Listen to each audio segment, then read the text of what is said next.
box lifting mechanism that will lift the box so I can clear the cab with the overhang. I'm doing it the way I'm doing it. I'm not sure if it's the right way, but anyway, here's my prototype. This is the cutout. I think I've shown you this before. This is the SHS that I'm going to make the box subframe out of. So I've cut this out.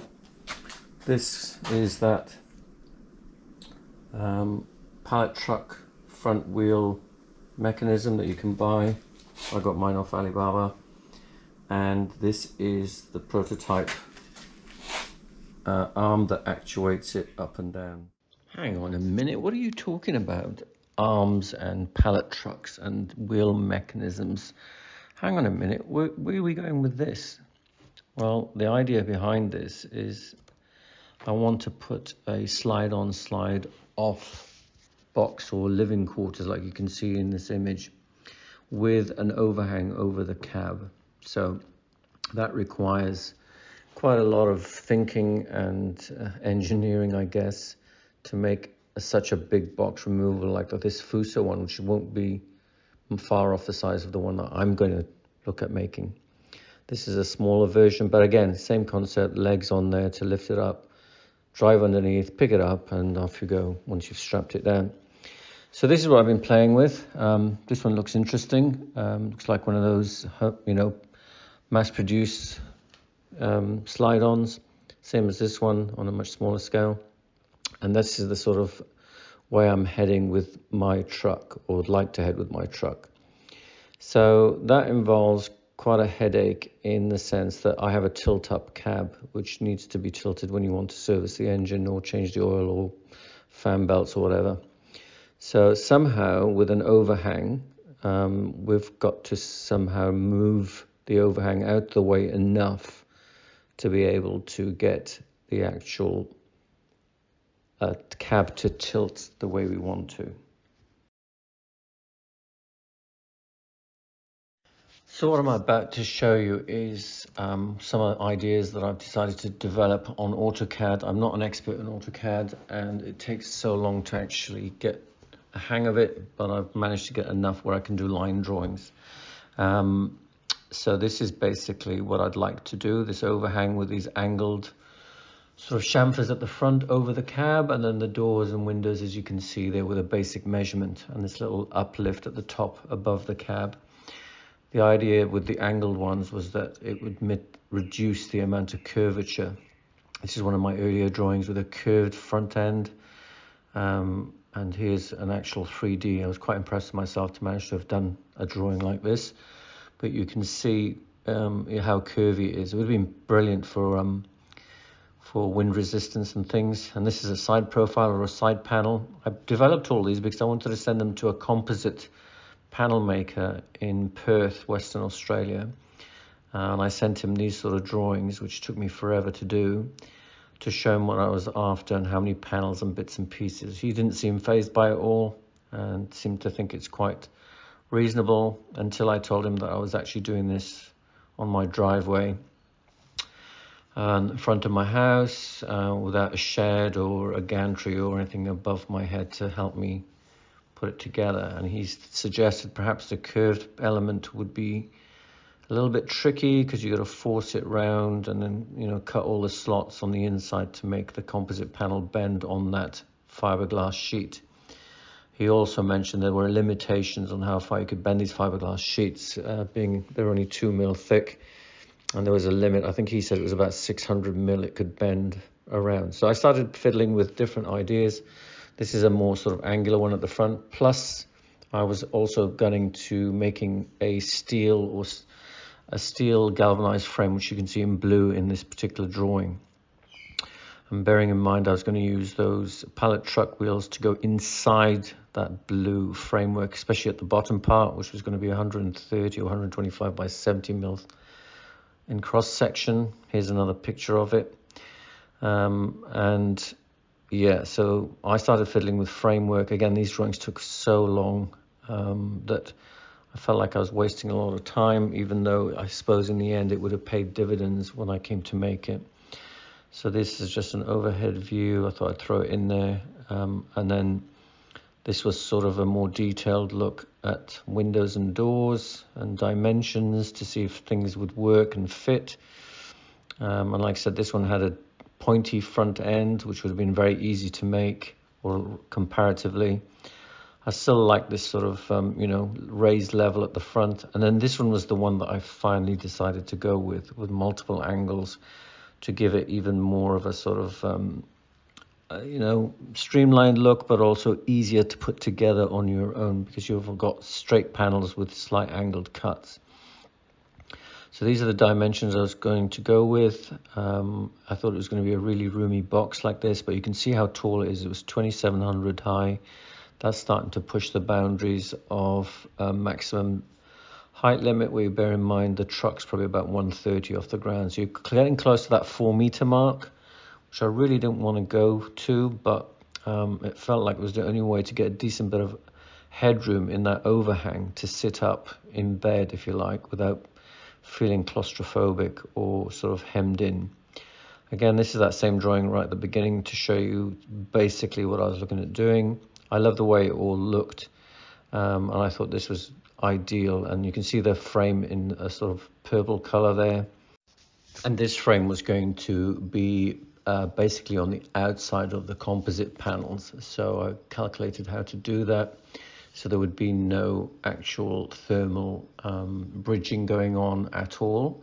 The composite panels would be stuck above or behind in such a way that it made a sealed box of composite panels only, and the structure or exoskeleton would be on the outside without it making it too obtrusive or trying to keep the lines as clean as possible from the outside. And I think it would work really well. I mean, obviously, until I make it, there is no guarantee, but in my mind's eye, I could see all this working. My only concern with this whole thing was the size, the height of the whole truck was going to get a bit close to that 4-meter mark, which is well within legal limits. I think it's 4.3 in Australia you can go up to. But it's not about that. It's about how far you can take it out bush without having it being clobbered at the top there with that overhang. And then obviously you'd have to extend that framework to include some sort of brush bars and some sort of protection to protect the front end of that overhang, you know, to stop it being destroyed basically. But there you go. That's what I've come up with so far. That's where I'm headed with this.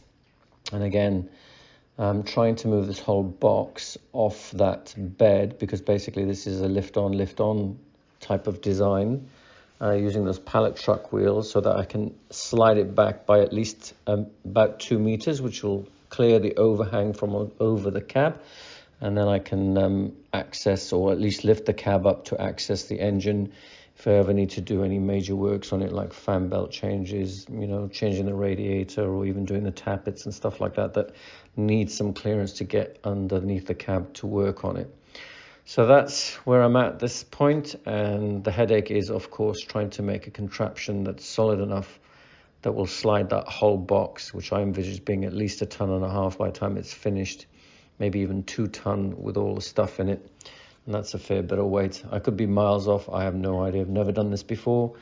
I'm just literally thinking on my feet as I'm designing this and trying to make sense of it all. But there you go. This is part of the beauty of doing something from scratch. It really does stretch you. Anyway, the rest of the video is about how I've gone about trying to make these mechanisms that can slide the box on and off. I hope you enjoy it. Hello everyone, back in the shed. Just working on my prototype box lifting mechanism that will lift the box so I can clear the cab with the overhang. I'm doing it the way I'm doing it. I'm not sure if it's the right way, but anyway, here's my prototype. So this is the cutout. I think I've shown you this before. This is the SHS that I'm going to make the box subframe out of. So I've cut this out. This is that pallet truck front wheel mechanism that you can buy. I got mine off Alibaba. And this is the prototype arm that actuates it up and down. So what I've done is I've cut it down And for now I've sort of TIG welded the joint just in case it's not right, so I can recut it. And I'm using a normal tow bar or tow pin, mainly used in agriculture for tractors, and that's going to go through there. I'll show it to you when I put it back together, but basically that fits in there, fits in there like that. That's pivoted right there with this thing here, and then once that's in, I've got a series of washers that will act as bearings to fill this gap here. So they'll go in there, right down the bottom. Another set there. So the same washers here, because for some reason there's a bit of slack in there. And that bar then fits inside like so. It's a bit difficult one-handed. That goes in there. The whole thing fits in there like that. And that eyelet from this bar here into this hole here, so it goes through there, inside there. You can't see it, so this will be the top where the actual box will be, so this is the bottom. If I turn this over, you'll see the eyelets down here somewhere. It's a bit difficult to see because the camera. Here's the pivot point, and you can just see down there, maybe not, it's down there somewhere. Anyway, you get the gist, and then this pin will go in there and locate it when these wheels are up. So these wheels will go this way, like so, about there, and yeah, I'll show it to you when I've put it back together. But now I'm going to make some more of those shortened levers, because they originally come that big, so they come from that. There's the one end, and they're that long, and this stuff is solid steel, which just is too heavy. That's its cross section right there, so a pretty meaty piece of metal. So this one's already been cut, both ends. And now it's part of my scrap collection.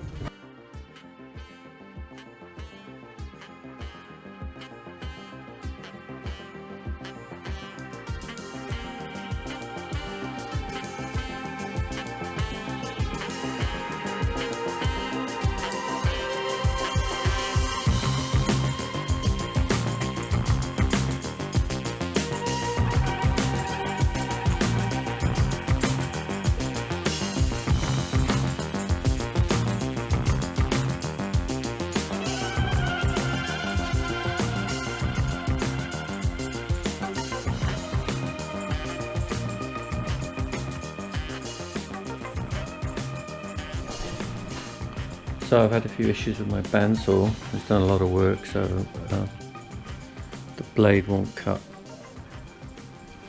perfectly 90, so I've had to adjust it.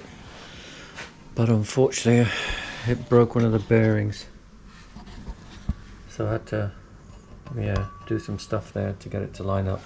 This is not as perpendicular as it should be. But anyway, I'm on my last one, so I've wasted about an hour and a half fixing that. So as you can see now, I've got these ones cut, that's the prototype, and it's just this one left to do.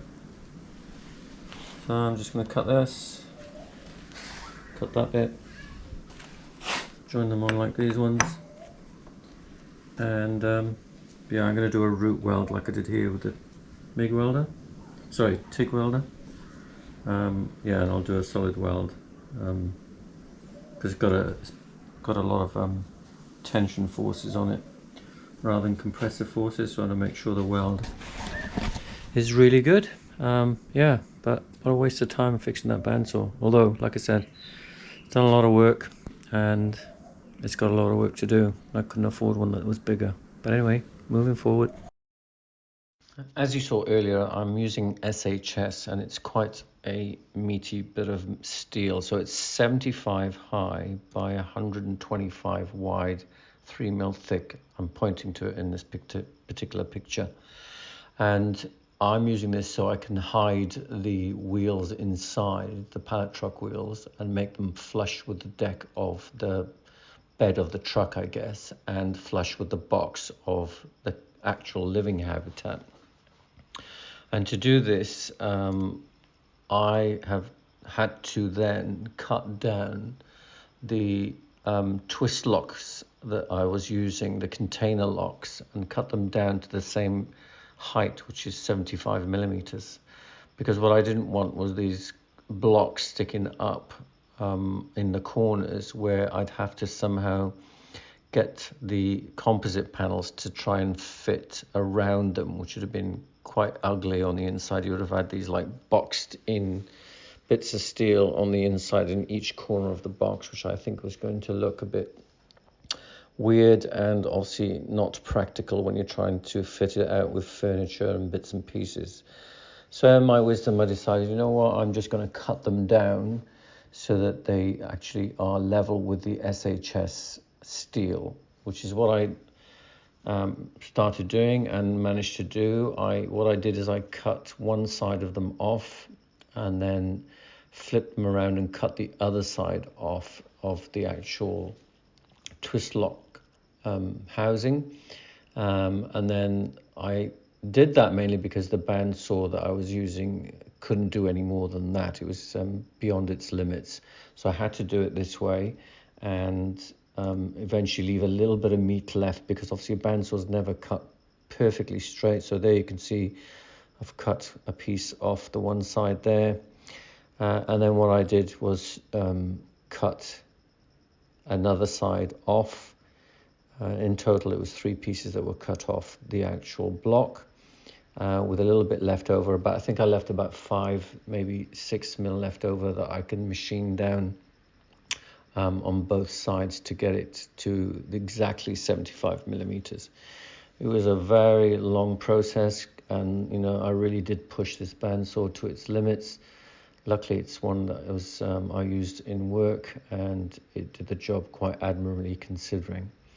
I then used the milling machine, which unfortunately has not been used for some time, and it had a few issues with the gearbox, and it got to the point where I had to keep topping it up with oil because it had a major leak. So I was just basically recycling it, but I don't think the gears were too hot on a particular speed, so I had to alter the speeds as well. Anyway, long story short, I got all 4 blocks, machined them both sides, and they were within 0.5mm of 75mm, which I was quite happy with, without trying to push that milling machine any harder than I was originally. Bearing in mind these are cast, so I don't know how much of an issue that would have been for the milling machine. It shouldn't have. It seemed to keep taking them off, not too bad. And then the idea was that once they were machined, the surfaces, I would then weld the plate that I cut off, the flat part, back on top, so that the composite panel could sit on that. And you'll see that in the final image where I sort of put them together, and you can see that they're much shorter, and then the flat part, which was also machined, sits on top, and I would have just welded those on, and they would have been perfect to match the 125 by 75mm SHS tube, if you like, and I would have welded them on into the corners, and that's how I solved that particular problem. Anyway, let's keep going with the video. Morning, guys. I'm making these weld-on bushes myself, because I can't have access to a lathe at the moment, and I haven't got any bar that's 30mm thick. So I've pre-drilled out some 20 and 22mm holes into some 10mm flat bar, and these bushes, once I've cleaned them all up, are going to go on the mechanism that holds these on the side here to give it some bit of thickness, I guess. So I'm going to weld them on there like so, and that'll give it a bit more strength when the pins go through the holes. These are the 4 arms that are now been cut down to size and ready for TIG welding. I'm just going to do a root weld like this one. So they're all exactly the same size, so they all fit exactly correctly. So these bushes will be on the outside just to give it a bit more strength and to spread the load, because this is only 3mm thick. And the inner ones, which I'm making out of much thicker bar, I'm making it out of 12mm thick, I think it is. So I've got to find that now, but it's here somewhere.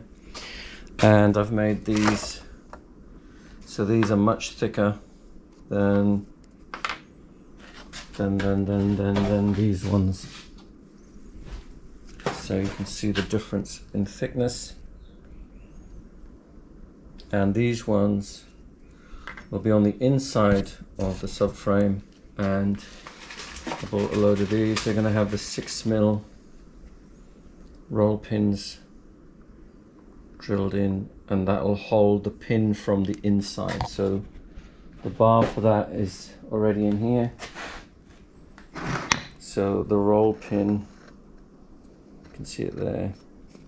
When it goes through, it'll go through that one and the bush, which is this one. That's the idea.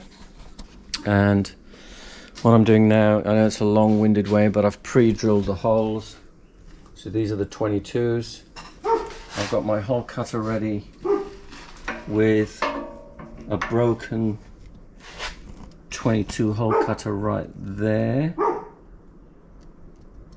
And then this one is a 44, which will give me about a 40mm bush.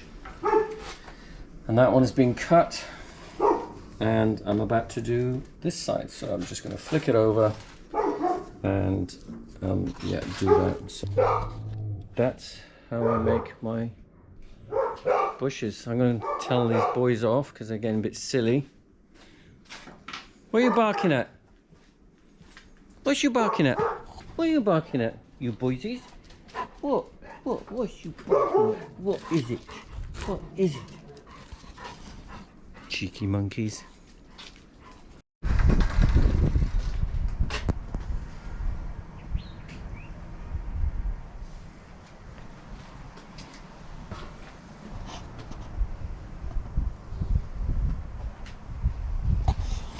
Okay, folks, another day. After many hours of thinking about this, and I mean hundreds of hours, and lots of mock-ups. I'll show you my original mock-up, which involves a lot of this. I'm sure I've shown you this before, including that aperture under there. I wasn't happy with the fact that it may have caused some weaknesses. Probably not, because I make everything way too strong. So I've decided to go with this. So I've mocked it up on AutoCAD, and basically this plate will sit on here. This is where the center shaft is for the actual pump up truck wheels. So that'll go through here. These will be access holes if I need them to get the wheels off, should they fail. And I'm also mocking up the fact that there'll be 4mm aluminium checker plate, which is down there on the floor to go back on. Plus I'm going to have 10mm of that rubber stuff that I've been experimenting with, which is this stuff, and that will act as a buffer underneath here, like so, all the way along. So the idea being is, obviously this will be welded to that. When the truck, God forbid, the engine fails or something like that, and I need to get under the cab, and as you know, it's a tilt-up cab on my truck, and say the engine won't move, so I'll either have to winch it forward, or the alternative is use the legs, lift it up to this height, slap these on, They're going to get bolted through these holes. I'm going to put crushed tubes straight through the other side, and weld a captive nut, 3 captive nuts on the back. So this will come out of this storage compartment. There'll be 4 of them. Shove it in there. There'll be a similar plate on the other side, but not as tall, that will be clamped underneath. And these lovely bearings that I got from my scrapyard man, one will sit here through this hole here, like so, and that will stop the movement upwards. And then where these funny marks are, I'm going to weld a plate going back this way, which will hold this bearing, and that will stop the movement from side to side, if that makes any sense. So it will look like that. And there you go. I think that's my final iteration of this massive problem. And there's going to be 4 of them, 1 on each corner of the box. Ciao.